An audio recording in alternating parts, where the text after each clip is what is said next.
Madame, Monsieur, bienvenue à cette autre émission de Zoom Appalaches. Alors, comme vous savez, les documents historiques relatant l'histoire de Thetford sont nombreux, mais les archives viennent de s'enrichir d'un nouveau document, un film témoignage sur les déplacements, les déménagements, ou si vous préférez, les grandes mouvances qui ont été provoquées par l'industrie minière et l'expansion de cette dernière. Pour nous parler de ce film témoignage intitulé Saint-Maurice, le quartier d'où je viens, j'ai le plaisir d'accueillir les deux co-réalisateurs, à savoir messieurs Mario Dufresne et Luc Lamarche. Messieurs, bienvenue. Salut. Merci. Alors, j'ai presque envie de vous dire bienvenue chez vous, parce que c'est un lieu qui vous est familier. Oui. Alors, comment est née l'idée de réaliser un tel projet? Bien, ce projet-là, à la base, c'était pas un projet de film en tant que tel. Disons que c'est né avec MADOS, qui est une municipalité amie des aînés, dont Thetford Mines fait partie, et aussi le groupe Vieillir en santé, donc il y avait le CLSC, il y avait la coop de services à domicile. Toutes ces personnes-là, ensemble, avaient déposé un projet de revitalisation du nouveau quartier Saint-Maurice pour le remettre en valeur. Et ce qui est arrivé, c'est que bon, les subventions demandées n'ont pas été accordées au complet. Et là, ils se sont dit, il faudrait tout de même conserver quelque chose là-dedans. Et la portion film ou émission, parce que c'est encore vague, où on aurait des témoignages de gens qui ont vécu les grandes mouvances, comme tu les appelles, serait là. Donc, ce qu'ils ont fait, c'est qu'ils ont présenté, dans le cadre de Nouveaux Horizons pour les aînés, un projet pour, comme je disais, recueillir ces témoignages-là. Le projet a été accepté et là, évidemment, il fallait trouver quelqu'un à la réalisation et, bon, entre autres, M. Maurice Grégoire me connaissait, fait qu'il vient me voir et il dit « Mario, serais-tu intéressé à rencontrer le comité? » voir si je fais l'affaire, tout simplement. Fait que, arrivé, moi, j'avais en tête, justement, plus un film documentaire là-dessus. Et j'ai dit, ce qui serait intéressant, c'est qu'on s'adjoigne TVCRA pour la réalisation. Et c'est là, après, quand ça a été accepté, qu'on m'a dit, ben écoute, va voir. Et là, j'ai été voir Luc. Et de là, on a mijoté tranquillement ce qui est devenu le quartier d'où je viens. Entre le moment où l'idée a été émise, que le projet a été sur table, et la présentation publique, il s'est écoulé combien de temps entre les deux? Je dirais qu'il doit s'être écoulé quelque chose comme un bon 8 mois. Pas tout à fait un an quand même, mais approximativement, il doit s'être à peu près écoulé 8 mois. Il faut dire là-dedans qu'il y a eu une période, la période de vacances, mais la période des vacances a été quand même bénéfique parce qu'elle a permis de faire de la recherche. Tu sais, ce qu'il faut dire, c'est que ni Luc ni moi sommes originaires de Thetford. Et quand moi je suis arrivé, tout le déménagement de Saint-Maurice était déjà chose du passé. Fait qu'il fallait, ensemble, apprendre l'histoire. Fait que c'est ce qui a fait que, bon, ça devenait... on était complètement, totalement néophytes. Fait que, quand on a rencontré ensuite les gens qui y ont participé, ce qu'on parlera tantôt, bien, on était, nous, totalement vierges là-dedans. Donc, on apprenait au fur et à mesure. Et eux nous enseignaient ce qui s'est passé dans Saint-Maurice. C'est un film qui a quoi comme durée? 28 minutes, grosso modo, pas tout à fait 30. 26 à 28. 26 à 28. Ça c'est la technique. Il y a des timings qu'il faut respecter pour qu'ils soient diffusés par la suite. Si je vous demandais de raconter brièvement ce que raconte le film, ce qu'on peut voir dans le film. Bien, brièvement, je te dirais, ce sont des gens qui témoignent. Au départ. Je vais parler plus, je ne parlerai pas de la question technique, je vais laisser Luc ensuite embarquer là-dessus. Mais pour nous autres, ce qu'on voulait, c'est mettre à l'avant-plan l'aspect humain de ce déménagement-là. Parce que, bon, on ne se le cachera pas, ça ne s'est pas fait sans heurte. vraiment. Et pour plusieurs, ça a été très difficile. Et puis ça n'avait pas encore été mis de l'avant. Il y a un autre film qui est fait, qui raconte, comment les déménagements se sont faits, comment on s'y est pris, l'évolution technique de déplacer une maison, tout ça avec toutes les données purement chronologiques, historiques, c'était fait. Fait on dit, on ne réinventera pas la roue, mais par contre, on a très peu entendu les gens dire ce qu'ils ont vécu. Et on a été très chanceux, on a eu du beau monde, ça c'était vraiment, vraiment bien, dont des gens qui ont vécu le premier déménagement à la fin des années 50, donc dans l'espace du quartier, le quartier Mitchell, qui s'est en allé dans ce qu'ils ont appelé le Nouveau Saint-Maurice, et ces mêmes personnes-là ont vu ensuite leur domicile déménager dans ce qu'ils ont encore appelé le Nouveau Saint-Maurice, celui qui est là actuel.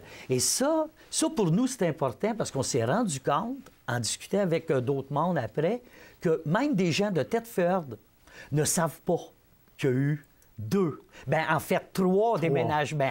Celui des années 50 est très peu connu et évidemment méconnu. Donc, ces témoignages-là nous ont amenés à vraiment vivre au quotidien ce qu'ils ont fait. Et on a eu la collaboration du Centre d'archives pour avoir des documents d'époque. Et c'est là que la technique est importante, je pense, Luc. Oui, on en parlera tout à l'heure. Okay. Je garde ce point-là pour Luc. On parlait de personnes qui ont témoigné. Oui. Il y en a eu combien de personnes qui ont témoigné sur le film? Comment elles ont été choisies? Bon, c'est un peu avec le comité qui est en charge, dont je vous ai parlé tantôt, qui on nommé des gens, puis tout ça. Comme par exemple, je vous donne Ginette Lessard, Mme Lessard, qui est professeure d'histoire. Bon, elle siégeait sur le comité. Et c'est elle aussi qui a collaboré au livre Thetford à ciel ouvert. Et là, elle s'est mise à raconter des choses. Mais là, j'ai dit, Mme Lessard, ce serait le fun si vous participiez au documentaire. Elle accepte. Puis, on voulait toujours qu'il y ait plus qu'une personne à la fois. Et son frère, qui n'a pas la même âge, a vécu, lui aussi, différemment, ce déménagement-là. Donc, Louis-Henri s'est greffé à ça. On voulait aussi qu'il y ait une personne anglophone. Parce que les anglophones, même si majoritairement ou très peu ont été déménagés pour plusieurs raisons, on voulait qu'ils soient là parce qu'eux aussi l'ont vécu, mais l'ont vécu d'une autre manière. Tu sais, les francophones, les anglophones avant étaient voisins ensemble et tout ça. Et là, du coup, tu perds tes amis. Fait que là, c'est là que John Smith Saint-Hilaire s'est joint au groupe. Là, ils ont nommé son nom.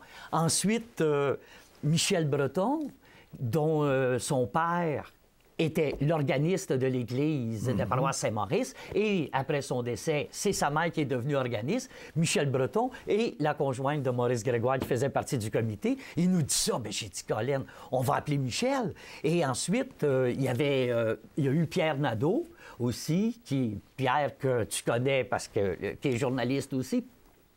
Pierre qui l'a vécu. Mais lui, c'était comme le plus jeune du groupe.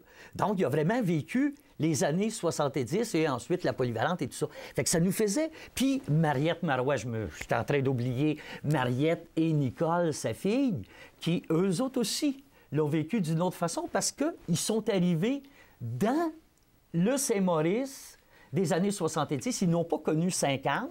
Ils ont acheté une maison en 70. Et là, pensant finir leur jour là, s'établir là pour tout le temps, ils se ramassent pris dans un déménagement. Donc, ça aussi, c'est un autre bouleversement. Fait qu'on a eu un éventail, on a été bénis avec ce monde-là. Puis, ils n'avaient pas été choisis en fonction du fait qu'ils étaient pour ou contre ces déménagements? Absolument pas. En plus, comme je te disais, on ne connaissait pas l'histoire de Saint-Maurice. Donc, qui est pour, qui est contre? Même, est-ce qu'il y a des gens qui étaient contre?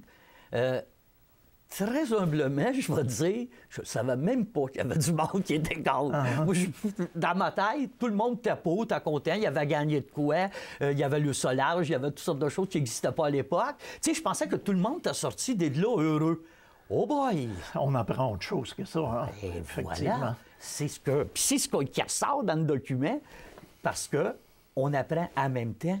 Donc là, quand tu découvres qu'une personne est malheureuse, tu te dis, ouais, mais c'est pas ce que je pensais. Pourquoi? Qu'est-ce qui s'est passé? Et là, la mémoire revient. Et... C'est ça. Au montage, ce qui est important pour nous aussi, c'est de montrer qu'il y avait tous les aspects. Comme Nicole, par contre, elle, ça ne l'a pas tellement touché. Donc, nous, on ne voulait pas s'acharner sur les mines, ni l'inverse. On voulait donner la parole à tout le monde. Justement, là, on va donner congé à Mario pour quelques minutes et on va parler du plan technique. Quels sont les défis que tu as eu à rencontrer? On parle de montage, là. On sait qu'il y a eu des scènes d'époque et il y a eu les entrevues et tout ça, puis c'est un amalgame de tout ça qui forme le documentaire en question. Oui. Alors, quels sont les défis sur le plan technique que tu as dû rencontrer? Je te dirais que le premier défi, c'était vraiment le tournage. Parce que, honnêtement, on a un petit peu fait ça. On est des personnes d'émotion, on a fait ça sur le vif. On s'est présenté là avec les gens, puis on leur a donné la parole. On n'a pas nécessairement cherché à avoir une réalisation à tout casser. Tu sais, par exemple, nous, à la télé communautaire, ben, on est 2 employés et des bénévoles. Mais pour cet événement-là, ben, on s'est présenté seulement moi et Mario. Donc, je me suis vite rendu compte que j'aurais eu intérêt à prendre une plus grosse équipe. Parce qu'évidemment, au niveau de la prise de son, c'est pas évident, là. Ça m'aurait pris un perchiste. Mais ça s'est fait bien humblement à une seule caméra. Et puis, on laissait les gens aller. C'était important de ne pas les couper. Souvent, pour des besoins techniques, on aurait le goût de dire on arrête, on tasse la caméra, le soleil est dans les jambes. Bien, on ne l'a pas fait. On a laissé la parole aux gens. Puis nous autres, on en est très fiers de ça. Il y a bien sûr des erreurs, mais on est très fiers de ça parce que c'est naturel, c'est vivant. Ensuite, tu me parlais du montage. Ça, pour moi, c'est un vrai charme. Moi, c'est la partie que je préfère le plus parce que ça me permet de montrer mon côté artistique. Donc, en travaillant avec Mario, bien, on était toujours sur la même longueur d'onde. Et puis, c'est beaucoup de travail, mais c'est un vrai charme parce que, écoutez, on se ramasse avec des témoignages de différentes personnes. Il n'y a rien de prévu. Les questions ne sont pas préparées en fonction des réponses qu'on veut recevoir. Et puis, c'est d'écouter tout ça, puis de s'arranger pour qu'au montage, ça ait une suite. Aussi, dans les défis techniques, on a parlé au début, moi et Mario, du besoin d'avoir un narrateur. Parce que souvent, quand on raconte une histoire dans le documentaire, ça prend un narrateur, sinon on est perdu, surtout quand on se base sur des témoignages. Mais plus ça allait, plus on se disait, crime, on n'est pas loin de se débarrasser du narrateur, on serait capable. Et puis, on s'est décidé, puis on a décidé d'abandonner ça. On s'est débarrassé du narrateur et puis on a réussi à ficeler notre histoire pour que ça se tienne. Quand on parlait de questions tout à l'heure, est-ce que ces gens-là ont été soumis à des questions, à un questionnaire, ou s'ils ont livré leur témoignage spontanément comme ça? C'était un peu des deux. Mario dirigeait des questions et puis il les laissait aller. Puis on les laissait parler et puis lui, il revenait pour les alimenter. Les images d'époque ont été choisies de quelle façon? Bien là, comme Mario l'a mentionné, on a une merveilleuse collaboration du Centre d'archives. Patrick et Stéphane nous ont ouvert les portes et les voûtes, qu'on pourrait dire. Au niveau des images, il y en a vraiment beaucoup, mais les vidéos, c'est plus limité. On avait 3 ou 4 vidéos qu'on a beaucoup utilisées, puis c'est ça que ça prenait. Il y a des scènes émouvantes. Je pense à l'incendie de l'église Saint-Maurice. C'est quand même pas rien. Là. Non. Écoute, quand on a vu ça la première fois, là, les images de l'église brûlée, c'est assez touchant. Que tu sois religieux ou non, c'est des édifices importants. Puis ça a marqué le quotidien de ces gens-là. Hein. C'est ressorti dans tous les témoignages. Tout le monde nous a parlé de l'Église. Puis c'est un des symboles qui les a plus marqués. Puis il y a d'autres institutions aussi qui ont été perdues. Je pense entre autres au couvent de Diouville ou à l'école Diouville. Là, la nomination, je ne sais pas exactement. Tout à fait. L'édifice qui a été l'hôpital et ensuite qui est devenu... qui a été le premier hôpital de Thetford et ensuite qui est devenu... l'institution scolaire qui a été démolie. Puis peut-être, justement, pour revenir un peu à l'Église, même des gens qui ne sont pas de la région et qui n'étaient pas au courant et qui ont vu le film, ont été, eux autres aussi, touchés, puis c'était pas nécessairement les gens les plus croyants. Ces images-là, ils viennent du fond, le fond Jacques Fugère, Jacques le peintre que tout le monde connaît, et avec, parce que Denis, son fils, avait filmé quasiment tout le déménagement dans son ensemble avec son père et les images, bon, c'est pour ça que les images sont si belles de qualité. Tu sais, as l'œil de Denis Fugère et de Jacques Fugère dedans. Fait que nous, ben, on trouvait que ça collait tellement bien avec. Et elles n'avaient pas été vues, ces images-là. Parce que, tu sais, le feu... Bon, on parlait un petit peu tantôt avant l'entrevue de tout ça. Effectivement, ça s'est fait... on ne voulait pas prévenir les gens parce que on craignait justement qu'il puisse avoir une émeute ou quelque chose comme ça, tu sais. Parce que l'Église, c'est sacré. Et comme dit quelqu'un dans le film, c'est là où, bon, c'est là que tu es baptisé, c'est là que tu te maries, tu sais, tout ça. Tous les passages importants de ta vie se font là. Et là, on détruit ça et on met le feu dedans. Les gens n'étaient pas prévenus. Et ce qu'on a appris, parce que quand le film est projeté, il y a toujours une discussion par la suite. Quelqu'un nous disait, et là, il y a des gens qui ont appelé les pompiers pour dire qu'il y avait un feu à Saint-Maurice, et c'était les mêmes qui mettaient le feu. Ouais.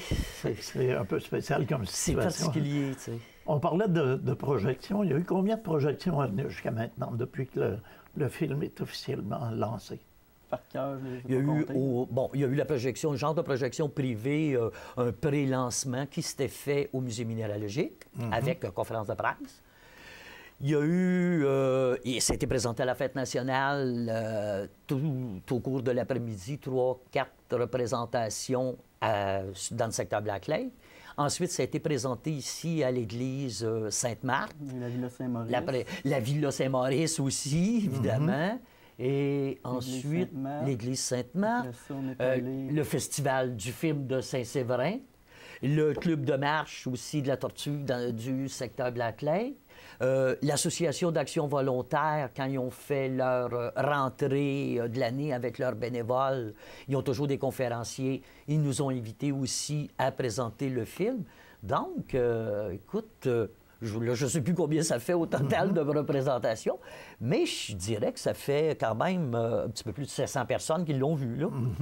Festival de Saint-Séverin, de quelle façon ça s'est passé? Vous avez été invité, ou si vous vous êtes invité? C'est suite à la conférence de presse du musée. OK. La directrice du festival était là, puis elle a été enchantée par le film et elle nous a invités.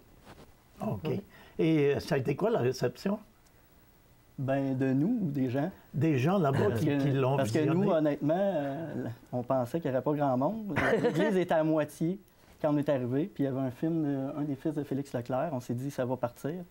Ben non, au contraire, l'église s'est remplie, ils ont ajouté des chaises. Il y avait des gens au milieu, c'était ça le comble. Donc, on était vraiment contents. On ne peut pas prendre tout le crédit. Là. Il y avait un autre film aussi de la région, mais on était quand même bien contents qu'autant de personnes voient notre film. Et ces gens-là ont eu quoi comme réaction? Bien, à la fin, il y a eu des gens qui sont intervenus. Ah oui, puis des applaudissements chaleureux. Puis, comme tu disais, Luc, ouais, des gens sont intervenus, sauf qu'il y a pas... Même, il y aurait eu plus de questions que ça. J'ai l'impression qu'on sera encore là. Oui. C'est parce que ce qui est arrivé, c'est que la période de questions, faut qu'elle soit limitée. Et là, les témoignages ont été, pour la plupart, de personnes qui n'étaient pas au courant de ce qui s'était passé à Saint-Maurice, et qui n'étaient pas de notre région ici, mais qui étaient plus de la Beauce ou d'ailleurs. Il y avait des gens de Montréal aussi, tout ça. En tout cas, et il y a une femme, je me souviens, elle a dit, moi, je ne suis pas, évidemment, de Saint-Maurice ni de Thetford, je découvre. Et elle a dit, j'ai de l'émotion, je voulais poser des questions, j'ai de la difficulté. Elle dit, je pense que je vais pleurer. Je me mets dans la peau de ces gens-là. Et là, on faisait référence, évidemment, encore à l'église qui a brûlé et à Michel qui raconte la dernière fois que sa mère a joué de l'orgue à l'église. Et c'est là que vous avez pu constater que votre objectif de faire transparaître l'aspect humain, c'était pile, là. Oui. Vous aviez atteint votre objectif. Oui, j'y pense, je suis ému. Alors, est-ce que vous avez des projets pour ce film-là, Saint-Maurice, le quartier d'où je viens, ou si vous laissez aller tranquillement, puis à la demande ou... Si on tenait qu'à nous, on essaierait d'être partout, évidemment, mais il y a quand même les contraintes de la vie et tout ça. Bon, là, il semble-t-il qu'il va y avoir quelque chose qui, encore avec le musée minéralogique, qui va se faire plus grand public. Bon... C'est surtout de la diffusion. On veut que le plus de gens possible le voient. C'est ça, on va s'organiser. Si on avait autre chose à faire avec ce film-là, je pense qu'il faudrait retourner au montage et le rallonger. C'est le principal commentaire négatif qu'on a. Les gens trouvent que c'est trop court. C'est trop court. Puis il y a certains aspects qu'on a dû mettre de côté, comme par exemple l'enfouissement du cimetière. Il y en a beaucoup qui sont déçus qu'on ne l'ait pas mis, mais pour des raisons scénaristiques, on n'a pas pu le mettre. OK. Mais, puis il est en vente aussi. C'est ça. Il y en a que... déjà, il y en a une cinquantaine de personnes qui se sont procurées. Il est disponible où? Les gens ont juste à communiquer avec la coop de services à domicile de la région de Thetford. C'est eux autres qui gèrent cet aspect-là des ventes. Là. Le numéro par cœur, je ne suis pas certain, mais de toute façon, c'est facile à trouver, le coopératif de services à domicile. OK. Puis est-ce qu'il y a quelque chose de prévu dans le cadre des fêtes du 125e aussi pour l'instant? On ne le sait pas encore. C'est pas ça. On peut le suggérer. Il y a eu... Ah, ben ça...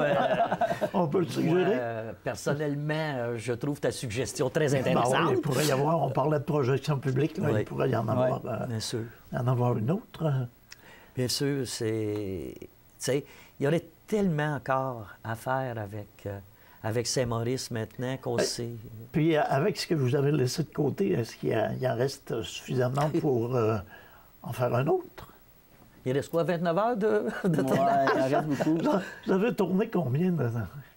Le nombre d'heures de tournage, je ne sais pas, je ne m'en rappelle pas, mais on a au-dessus de 100 heures de travailler sur le projet. On avait calculé un peu approximativement 30 heures pour 30 minutes. Oui, mais c'est sûr que notre défi scénaristique nous a compliqué la tâche. Hein? Comme on a éliminé le narrateur, c'était vraiment plus difficile de raccorder ça. Puis on n'a pas du tout triché.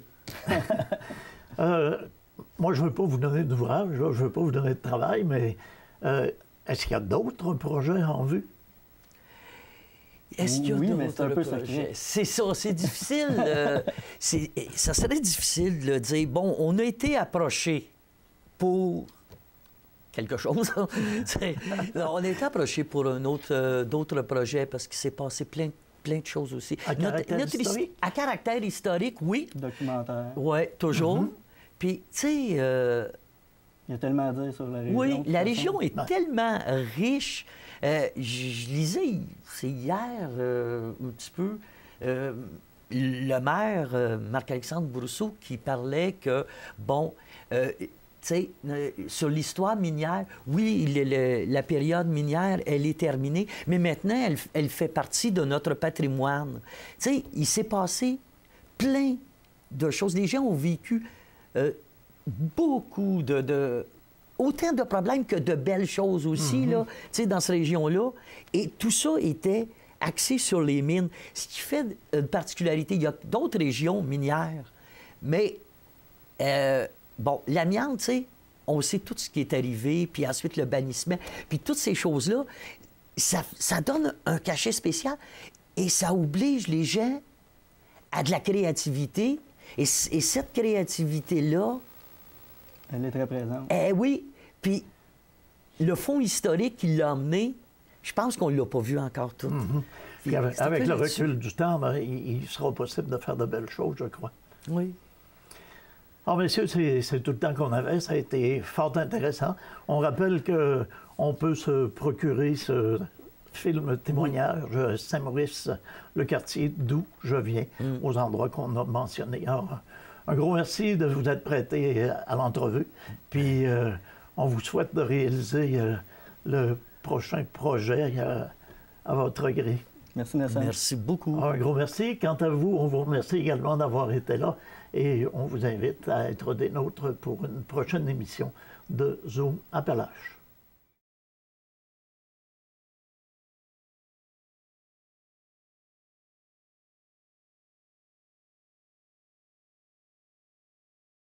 Nous, on se retrouve avec rien, là. On n'a plus de racines, j'ai plus d'école, puis ma maison est d'un trou. C'est un trou. Alors, un trou, tu peux pas dire c'était ici ma maison ou c'est pas ça, c'est un trou. Donc, tu peux juste dire quelque part dans le trou. Le couvent Saint-Maurice, c'est d'un coup, lui, il servait la messe, il y avait une chapelle, il servait la messe au couvent Saint-Maurice. On n'a plus rien de ça. Ensuite, on s'en va dans le parc Johnson. Puis quand on s'en va dans le parc Johnson, quelques années plus tard, on redéménage encore une fois. Parce qu'il y a beaucoup de monde qui était découragé. Il y en a plusieurs qui étaient découragés vraiment. Les maisons déménagées en 72 et 73 ont été faites complètement pour rien. Complètement pour rien. Moi, je pense que les mines, ils ont voulu voir trop grand. Parce qu'il est grand, le trou, là, maintenant. Alors, à la fois, toute ma petite enfance a été vécue dans ce trou-là. Ça a coûté beaucoup de sous. Au dernier son des cloches, assez pour